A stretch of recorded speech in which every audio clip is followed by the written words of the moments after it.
ஒரு சின்ன உதாரணம் சொல்றேன். ஒரு 6 மாத குழந்தை தாயினுடைய பார்வையிலேயே இருக்கிறது. எப்போதும் தாய் கண் முன்னாடியே வச்சிருக்கா. சமையல் பண்ணாலும் புள்ள பக்கத்திலே இருக்கு. எந்த சின்ன சின்ன வேலைகள் செஞ்சாலும் பிள்ளைய கையிலே வச்சிருக்கா. இந்த 6 மாத குழந்தை பக்கத்தில் இருக்கிற தருணத்துல அந்த தாய் அந்த குழந்தையை கண்ட்ரோல் பண்ணிக்கிட்டே இருக்கா. என்னத்தையாவது எடுத்து நாக்கில் வைக்குது, எதையாவது வாயில போடுது. அப்பமெல்லாம் போய் அதுல இருந்து எடுத்து பிடுங்கி அதை சுத்தப்படுத்தி அதை சத்தம் போட்டு அந்த குழந்தையை பராமரிச்சுக்கிட்டே இருக்கிறா. இந்த குழந்தை ஒரு நாள் சமையல் கட்டுல பிஸியா இருந்த தருணத்துல தவழ்ந்து தவழ்ந்து தவழ்ந்து குழந்தை வீட்டை விட்டு வெளியே போய் தெருவுக்கு போயிடுச்சு. ஒரு தாயினுடைய கவனத்தை விட்டு குழந்தை வெளியேறிடுச்சு. இவ்வாறு குழந்தை வெளியேறி வெளியிலே சென்றது குழந்தைக்கான சுதந்திரம், விடுதலை என்று எடுத்துக்கொள்ளலாமா?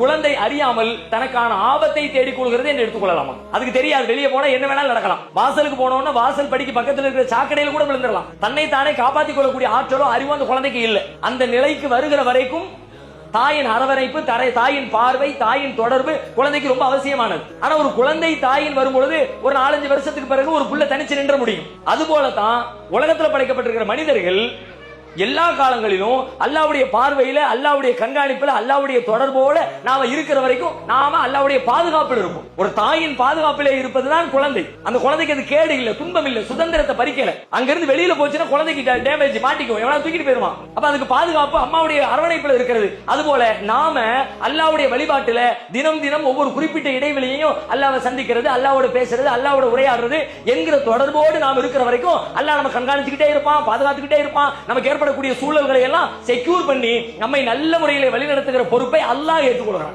நீங்க தொழுகலை அதை விட்டு வெளியே போயிட்டீங்கன்னா நம்ம பொதுவா நினைக்கிறோம் தொழாவிட்டால் தண்டனை, தொழாவிட்டால் மறுமையில் அல்லாஹ் சக்கர போடுவான். இருக்கு, இல்ல நான் மறுக்கல. ஆனா நிஜமா நீங்க இன்னும் ஆழமா சிந்திச்சீங்கன்னா தொழாவிட்டால் தண்டனை என்பதை விட இப்ப நீங்க தொழாம இருக்கிறீங்களே அதுவே தண்டனை. தண்டனை காலத்தில் இருக்கிறவன் தான் தொழாம இருப்பான்.